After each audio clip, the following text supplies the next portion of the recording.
रूस के राष्ट्रपति भारत दौरे पर हैदराबाद हाउस में प्रधानमंत्री के साथ हुई द्विपक्षीय वार्ता। पीएम ने कहा, हम सबको मिलकर शांति के रास्ते तलाशने चाहिए। विधानसभा का शीतकालीन सत्र शुरू। सदन में रखी गई अध्यादेश और एटीआर रिपोर्ट। विधानसभा अध्यक्ष ने सत्र को उपयोगी बनाने का सदस्यों से किया आह्वान। राज्यपाल संतोष कुमार गंगवार को सैनिक निदेशालय के निदेशक ने सशस्त्र सेना झंडा दिवस का लगाया बैज। राज्यपाल ने वीर जवानों के शौर्य और बलिदान को किया याद।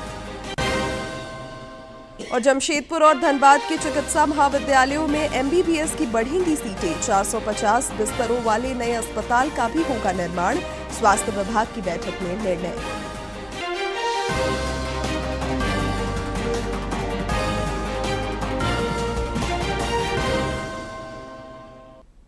नमस्कार, खबरें झारखंड में आपका स्वागत है। मैं हूं शिवानी कुमारी और अब समाचार विस्तार से। रूस के राष्ट्रपति व्लादिमीर पुतिन भारत के 2 दिवसीय दौरे पर हैं। आज सवेरे राष्ट्रपति भवन में उनका औपचारिक स्वागत किया गया। इसके बाद प्रधानमंत्री नरेंद्र मोदी के साथ उनकी द्विपक्षीय वार्ता हुई। इस दौरान प्रधानमंत्री ने कहा कि भारत का पक्ष न्यूट्रल नहीं बल्कि शांति का है। उन्होंने कहा कि हम सभी को मिलकर शांति के रास्ते तलाशने चाहिए।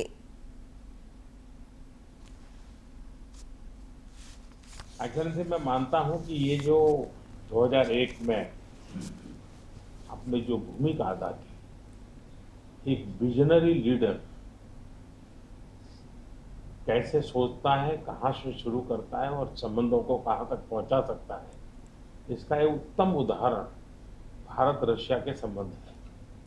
इससे पहले रूस के राष्ट्रपति संकट के बाद हमारी लगातार चर्चा होती रही है। आपने भी समय समय पर एक सच्चे मित्र के रूप में हमें सभी चीजों से अवगत कराया। मैं समझता हूं कि ये विश्वास बहुत बड़ी ताकत है और आपको मैंने अनेक बार इस विषय की चर्चा भी की है और विश्व समक्ष भी मैंने रखा है कि विश्व का कल्याण शांति के मार्ग पर ही है। हम सबको मिलकर के शांति के रास्ते तलाशने चाहिए और पिछले दिनों जो प्रयास चल रहे हैं, मुझे पूरा विश्वास है कि विश्व फिर से एक बार शांति की दिशा में लौटेगा। एक्सेलेंसी, पिछले दिनों विश्व समुदाय के सभी नेताओं से जब भी मेरी बात और उन्होंने जब विस्तार से मेरी चर्चा की, मैंने हमेशा कहा है कि भारत न्यूट्रल नहीं, भारत का पक्ष है और वो पक्ष शांति का है। हम शांति के हर प्रयासों का समर्थन करते हैं।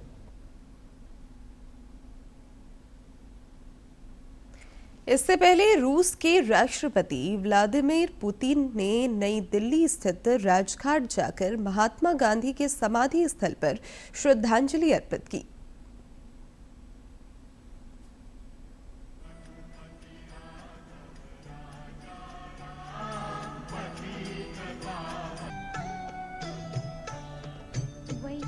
जन तो तेने कहिए जे पीड़ पराई जाने रे।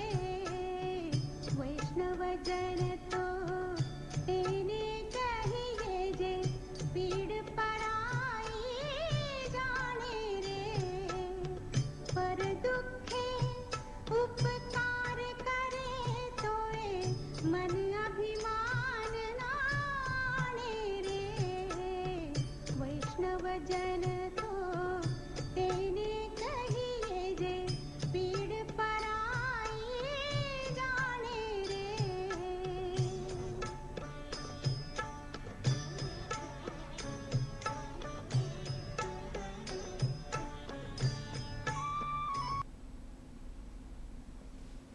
संसद के शीतकालीन सत्र का आज 5वां दिन है। दोनों ही सदनों में आज कई महत्वपूर्ण विधेयक सूचीबद्ध हैं। गुड्डा सांसद निशिकांत दुबे ने सत्र के दौरान कांग्रेस पर जमकर निशाना साधा। उन्होंने कहा कि कांग्रेस के लोग इन दिनों संविधान बचाने की बात कर रहे हैं, जबकि उन्होंने वोट बैंक की राजनीति के चलते संविधान की कई बार हत्या की। मेरा आपके माध्यम से भारत सरकार से सभापति महोदय आग्रह है कि जिन राज्य सरकारों ने वोट बैंक की राजनीति में, जिन केंद्र सरकार के लोगों ने वोट बैंक की राजनीति में इस संविधान की हत्या की है, राहुल गांधी जी के पार्टी ने हत्या की है, आर्टिकल 14, 15, 16 सभी को जेल भेजना चाहिए, एक कमेटी बनाना चाहिए। झारखंड विधानसभा का शीतकालीन सत्र आज से शुरू हो गया। 5 कार्य दिवस वाले सत्र के पहले दिन राज्यपाल द्वारा सत्रावधि में जारी अध्यादेशों और एटीआर की विवरणी सदन के पटल पर रखी गई। वहीं शोक प्रकाश के दौरान दिवंगतों को श्रद्धांजलि दी गई। इसके बाद सदन की कार्यवाही सोमवार को 11 बजे तक के लिए स्थगित कर दी गई। मुख्यमंत्री रहे, इन सभी के निधन से हम मर्माहत हैं। बिहार, मेघालय, गोवा एवं जम्मू कश्मीर के पूर्व गवर्नर रहे श्री सतपाल मलिक का दिल्ली में निधन हो गया। उड़ीसा के वीर मित्रापुर विधानसभा का 4 बार प्रतिनिधित्व करने वाले पूर्व विधायक सह जनजातीय नेता जॉर्ज तिर्की का दिनांक 21 सितंबर 2025 को निधन हो गया। विक्रम साराभाई के साथ मिलकर भारत के अंतरिक्ष कार्यक्रम के नींव रखने वाले पद्म भूषण से सम्मानित डॉक्टर एकनाथ बसंत चिटनिस का 22 अक्टूबर 2025 को निधन हो गया। वे अंतरिक्ष वैज्ञानिक थे और इसरो के स्थापना काल से ही यहाँ सेवारत थे।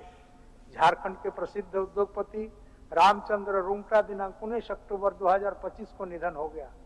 स्वर्गीय रुंगटा ने रुंगटा ग्रुप की स्थापना कर झारखंड के उद्योग जगत में अलग पहचान बनाई थी। हिंदुजा ग्रुप के अध्यक्ष और अशोक लीलैंड के मालिक गोपीचंद हिंदुजा के दिनांक 4 नवंबर 2025 को निधन हो गया।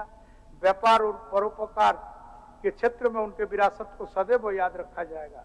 झारखंड के पूर्व प्रधान महालेखाकार, शिक्षाविद और समाज सेवी बेंजामिन लकड़ा का दिनांक 4 अक्टूबर 2025 को निधन हो गया। मृदुभाषी स्वभाव के धनी स्वर्गीय लकड़ा लोगों के बीच काफी लोकप्रिय थे। उन्होंने जनजातीय समुदाय के संदर्भ में कई किताबों का रचना की थी। हम उनके निधन से आहत हैं। सत्र के पहले दिन सदन के नेता और मुख्यमंत्री हेमंत सोरेन ने भी संबोधित किया। इस दौरान उन्होंने दिवंगत आत्माओं को नमन किया।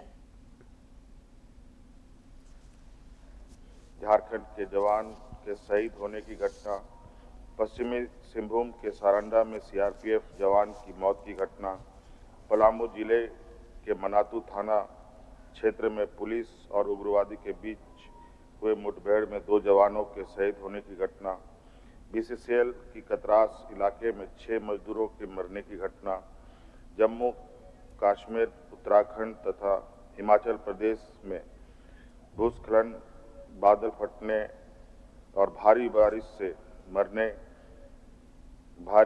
से लोगों की मौत की घटना, आंध्र प्रदेश के काशीबुगा मंदिर में 9 श्रद्धालुओं की मौत की घटना, बिहार में छठ पर्व के अवसर पर 83 लोगों की मौत की घटना, चंदनग्यारी प्रखंड के बुजुडी स्थित दामोदरपुर गांव निवासी सीआरपीएफ जवान शहीद मिलन सिंह राजपूत का उधमपुर में बस खाई में गिरने से मृत्यु की घटना अत्यंत पीड़ादायक है। साथ ही केंदुआडी धनबाद में गैस रिसाव से हुए मौत की घटना काफी दुखद है। ईश्वर सभी दिवंगत आत्माओं को शांति प्रदान करे और शोक संपन्न परिवार को दुख की घड़ी सहन करने की शक्ति प्रदान करे। नेता प्रतिपक्ष बाबूलाल मरांडी ने भी सदन को संबोधित किया और दिवंगतों को श्रद्धांजलि दी। अध्यक्ष महोदय, विगत सत्र से अब तक की अवधि में हमारे बीच से कई राजनेता, कलाकार, उद्योगपति और आम नागरिक भी उसमें से गुजर गए।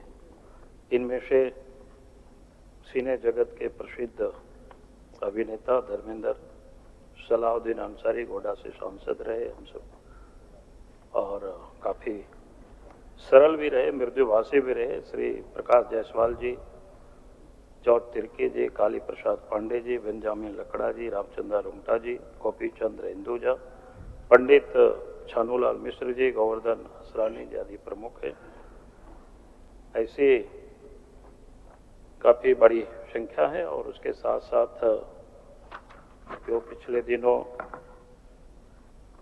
हमारे सेना के जवान भी जो शहीद हुए और उसके साथ साथ बिहार में जो छठ के समय भी जो दुर्घटना हुई उसमें भी काफ़ी बड़ी संख्या में 83 लोगों की जो मौत हुई, यातना अत्यंत घटना पीड़ादायक है। और मैं अपने आप को इन सबों से जोड़ता हूँ कि और परमात्मा से ये प्रार्थना करता हूँ कि उन सब की आत्मा को श्री चरणों में जगह मिले और साथ ही उनके शोक संतप्त परिवारों को हिम्मत और ढाढ़स। कांग्रेस के वरिष्ठ नेता प्रदीप यादव ने भी सदन को संबोधित किया। इस दौरान उन्होंने दिवंगत आत्माओं को श्रद्धांजलि दी। सऊदी अरब में मक्का से मदीना जा रही बस दुर्घटना या ग्लेशियर के जवानों के शहीद होने की घटनाओं का जिक्र आपने किया है। साथ ही जम्मू कश्मीर, उत्तराखंड, हिमाचल प्रदेश के भूस्खलन में फटने से जो मौत हुई है, छठ में पर बिहार में जो दर्जनों लोगों की मौत हुई है, तमाम लोगों के प्रति जो शोक प्रस्ताव में आए हैं उनके और अन्य लोग जो इस समय काल में गुजरे हैं उन तमाम लोगों के प्रति अपने श्रद्धा सुमन अर्पित करता हूं और भगवान से प्रार्थना करता हूं कि भगवान उन्हें शांति प्रदान करे, उनके परिवार को संबल प्रदान करे। इससे पहले मुख्यमंत्री हेमंत सोरेन ने स्पीकर कक्ष जाकर विधानसभा अध्यक्ष रविंद्रनाथ महतो का स्वागत किया। बाद में संसदीय कार्य मंत्री राधाकृष्ण किशोर, मुख्य सचिव अविनाश कुमार, मंत्रिमंडल सचिवालय की प्रधान सचिव वंदना डाडेल, डीजीपी तदाशा मिश्रा और झारखंड विधानसभा के प्रभारी सचिव रविंद्र कुमार ने मुख्यमंत्री को पुष्पगुच्छ देकर स्वागत किया।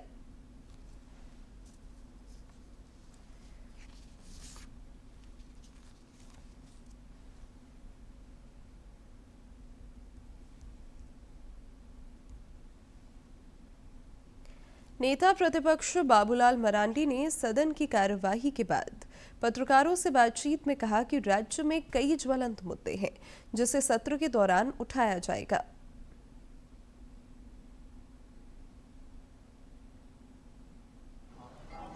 तो मैं इतना ही कहूंगा कि जनता की जो जन समस्याओं को लेकर के सदन में, चाहे करप्शन को लेकर के हो, चाहे विकास को लेकर के, चाहे कानून व्यवस्था को लेकर, सदन में भी और सदन से बाहर भी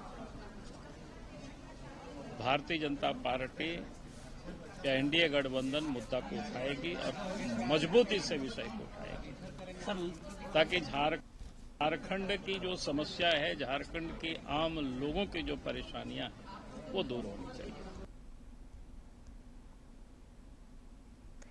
झामुमो के वरिष्ठ नेता हेमलाल मुर्मू ने कहा है कि सरकार को लेकर चल रही अफवाहें निराधार हैं। यह सिर्फ मीडिया की मनगढ़ंत कहानी है।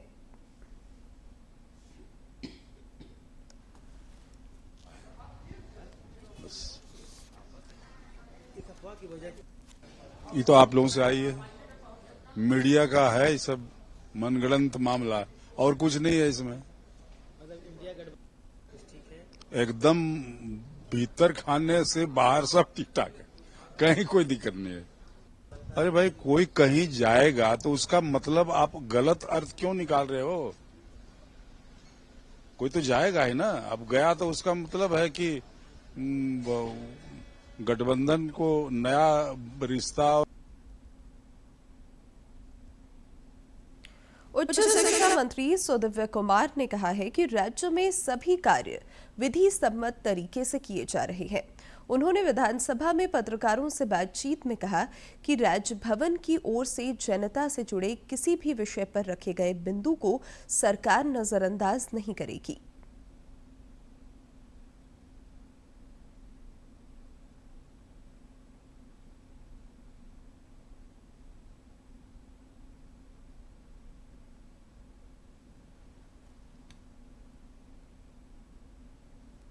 अधिकार प्रदत्त किया है कि विधानसभा से पारित बिलों की समीक्षा वो करते हैं और सरकार भी जनापेक्षी निर्णय लेने के लिए प्रतिबद्ध है। यदि राजभवन की किसी रेफरेंस में झारखंड की जनता से जुड़े सवाल होंगे, निश्चित रूप से राज्य सरकार उनको एड्रेस करेगी और मेरा यह मानना है कि अग्रीव पार्ट जो कानून के दायरे में आ रहा है उसकी भावनाओं के आधार पर फैसले नहीं हो सकते हैं। राज्यपाल संतोष कुमार गंगवार से आज सैनिक कल्याण निदेशालय के निदेशक ब्रिगेडियर निरंजन कुमार, अपर निदेशक सैनिक कल्याण निदेशालय कर्नल एसपी गुप्ता और लेफ्टिनेंट कर्नल पीके झा ने लोक भवन में भेंट कर उन्हें सशस्त्र सेना झंडा दिवस का बैज लगाया। राज्यपाल ने इस मौके पर देश के सभी वीर जवानों के शौर्य और बलिदान के प्रति श्रद्धा सुमन अर्पित करते हुए सशस्त्र झंडा दिवस कोष में अपना योगदान दिया।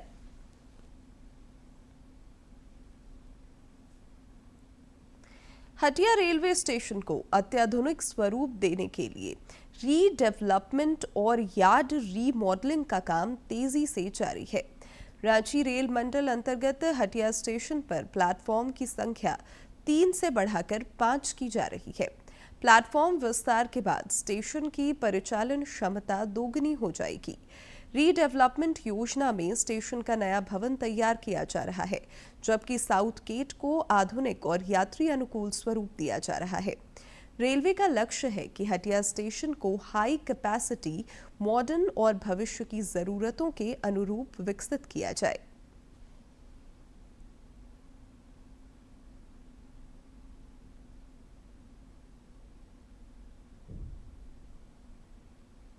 एमजीएम जमशेदपुर और शहीद निर्मल महतो मेमोरियल कॉलेज अस्पताल धनबाद में यूजी, पीजी और सुपर स्पेशलिटी कोर्सेज की सीटों में बढ़ोतरी होगी। इसके तहत दोनों चिकित्सा महाविद्यालयों में एमबीबीएस की सीटें 100 से बढ़ाकर 250 करने का निर्णय लिया गया, जबकि 150 पीजी सीटें और 30 सुपर स्पेशलिटी सीटें भी उपलब्ध कराई जाएंगी। स्वास्थ्य विभाग के अपर मुख्य सचिव अजय कुमार सिंह की अध्यक्षता में हुई बैठक में इन दोनों चिकित्सा महाविद्यालयों में 450 बिस्तरों की क्षमता वाले नए अस्पताल भवन बनाए जाने का भी निर्णय लिया। और अब कुछ खबर राज्य के विभिन्न जिलों से फटाफट अंदाज में।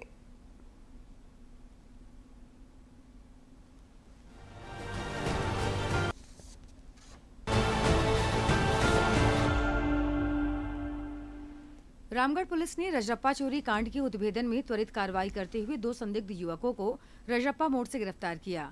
उनके पास से दिरहम और रियाल जैसी विदेशी मुद्रा बरामद हुई। सिमडेगा उपायुक्त कंचन सिंह और पुलिस अधीक्षक एम अर्शी के निर्देश पर मंडल कारा में रात में औचक छापेमारी की गई। अधिकारियों ने जेल गतिविधियों और सुरक्षा व्यवस्था की समीक्षा की। सभी वार्डों की जाँच में कोई आपत्तिजनक सामान बरामद नहीं हुआ। लोहरदगा उपायुक्त डॉक्टर ताराचंद की अध्यक्षता में भूमि अर्जन बैठक में लोहरदगा बाईपास व कुड़ू उदयपुरा परियोजना से जुड़े रैयतों के लंबित मुआवजे, भूमि मापी और अभिलेखों पर समीक्षा हुई। स्पष्ट अभिलेख वाले रैयतों को शीघ्र भुगतान, 2 सप्ताह में लंबित मापी और असहमत मामलों को न्यायालय भेजने के निर्देश दिए गए। रांची डेली मार्केट थाना वेदरा पुलिस व्यवसायी समन्वय बैठक में मेन रोड और आसपास की गलियों में जाम, अतिक्रमण, वेंडर्स की भीड़ व नशेड़ियों की समस्या पर चर्चा हुई। सीसीटीवी निगरानी, पेट्रोलिंग बढ़ाने, पार्किंग सुधार और पुलिस नगर निगम समन्वय मजबूत करने के सुझाव दिए गए। हजारीबाग उपायुक्त शशि प्रकाश सिंह ने समाज कल्याण व सामाजिक सुरक्षा विभाग की समीक्षा में मातृवंदना योजना, अपार आईडी, पोषण अभियान, कुपोषण आंगनबाड़ी भवन, किशोरी समृद्धि, कन्यादान और दिव्यांग सर्वे की प्रगति पर चर्चा हुई। धीमे प्रखंडों को तीव्र गति से लक्ष्य पूरा करने और आंगनबाड़ी केंद्रों में सभी सुविधाएं सुनिश्चित करने के निर्देश दिए गए।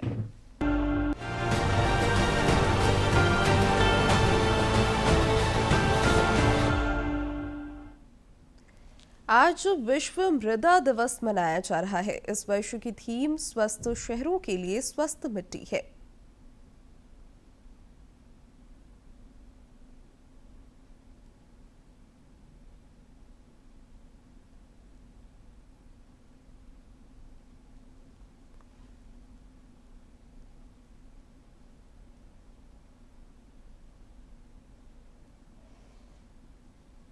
खेती की बुनियाद है ये मिट्टी, लेकिन आज यही बुनियाद कमजोर होती दिखाई पड़ रही है। विश्व मृदा दिवस के इस मौके पर यह जानना काफी अहम हो गया है कि क्या हमारी जमीन अब उतनी ही उपजाऊ रह गई है जितनी पहले कभी थी। रासायनिक उर्वरकों का बढ़ता इस्तेमाल, जलवायु परिवर्तन और मिट्टी का कटाव सभी मिलकर खेती के भविष्य पर असर डाल रहे हैं। ये हमारी मिट्टी है जिससे हमारा 95% से अधिक भोजन आता है। इसके अलावा मिट्टी ही पौधों के लिए आवश्यक 17 प्राकृतिक रासायनिक तत्वों में से 15 यानी नाइट्रोजन, फास्फोरस, पोटेशियम, लोहा, जस्ता, मैंगनीज, तांबा, बोरॉन, मोलिब्डेनम और क्लोरीन आदि की आपूर्ति करते हैं। ये हमारी भूमि है जो खाद्य उत्पादन, जल शुद्धिकरण, कार्बन भंडारण, तापमान नियंत्रण और जैव विविधता को बनाए रखने जैसे आवश्यक पारिस्थितिकी तंत्र सेवाएं प्रदान करती है।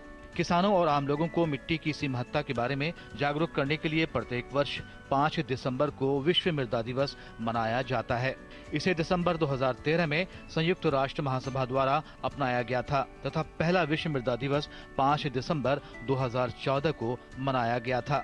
विश्व मृदा दिवस 2025 की थीम स्वस्थ शहरों के लिए स्वस्थ मिट्टी है, जो शहरी क्षेत्रों में मिट्टी की भूमिका और शहरीकरण से उत्पन्न होने वाली चुनौतियों के बारे में बताता है। वन हेल्थ का कॉन्सेप्ट है, तो जब हेल्थ के बारे में हम बोलते हैं तो सभी का हेल्थ एक के साथ एक दूसरे कड़ी के साथ जुड़ा हुआ है, तो किसी को हम नेग्लेक्ट नहीं कर सकते हैं, चाहे वो ग्रामीण क्षेत्र में मिट्टी हो, शहरी क्षेत्र में मिट्टी हो।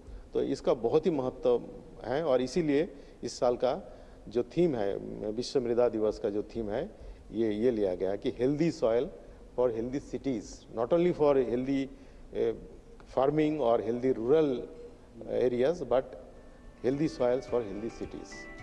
हमारा भविष्य स्वस्थ मिट्टी पर निर्भर करता है, लेकिन अधिकांश लोग मिट्टी की अहमियत को नहीं समझते। ये चिंता की बात है कि दुनिया भर की लगभग 33% मिट्टी खराब हो चुकी है, जबकि 1 सेंटीमीटर मिट्टी बनने में लगभग 200 से 400 वर्ष लग जाते हैं। वैश्विक स्तर पर हर साल लगभग 24 अरब टन उपजाऊ मिट्टी कटाव के कारण नष्ट हो जाती है। इससे मिट्टी की उत्पादकता घटती है और भविष्य की खाद्य सुरक्षा खतरे में पड़ जाती है। विश्व मृदा दिवस हमें याद दिलाता है, अगर मिट्टी बची रहेगी तो हमारी खेती और हमारा भविष्य दोनों ही सुरक्षित रहेंगे।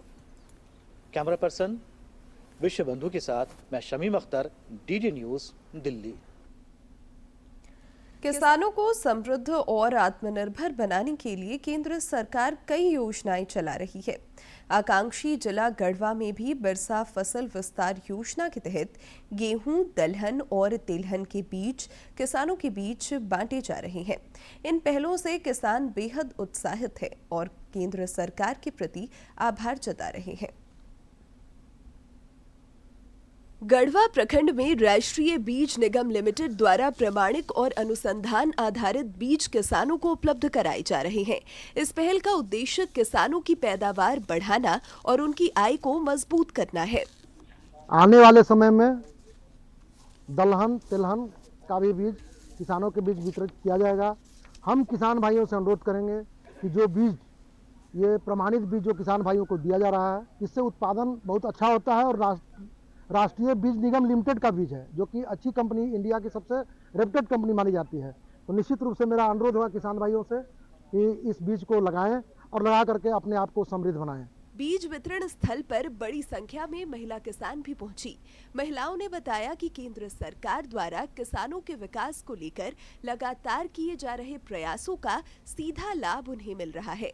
उन्होंने प्रधानमंत्री का आभार व्यक्त करते हुए कहा कि इस तरह की योजनाएं खेती को और मजबूत बना रही हैं। मोदी जी के अथी है कि बाल बच्चा के पढ़ाने लिखाने में गरीब आमदनी से नहीं पढ़ाने लिखा पाए थे, सब बती घट रहा है, पैसा कौड़ी तो पढ़ा लिखा रहे हैं। मोदी जी हम लोग का सहायता कर रहे हैं, खाने के लिए दे रहे हैं, बुनने के लिए दे रहे हैं, खेती दे रहे हैं, करने के लिए साल में 3 बार देते हैं, मकई देते हैं, चना देते हैं। किसानों ने प्रधानमंत्री किसान सम्मान निधि और गुणवत्तापूर्ण बीज उपलब्ध कराने जैसी योजनाओं के लिए प्रधानमंत्री को धन्यवाद दिया। उनका कहना है कि इन योजनाओं से खेती लाभकारी बन रही है और किसान मजबूती की ओर बढ़ रहे हैं। सरकार की ये पहल ग्रामीण अर्थव्यवस्था में नई ऊर्जा का संचार कर रही है। डीडी न्यूज के लिए गढ़वा से विजेंद्र तिवारी की रिपोर्ट। अब अंत में मुख्य समाचार एक बार फिर।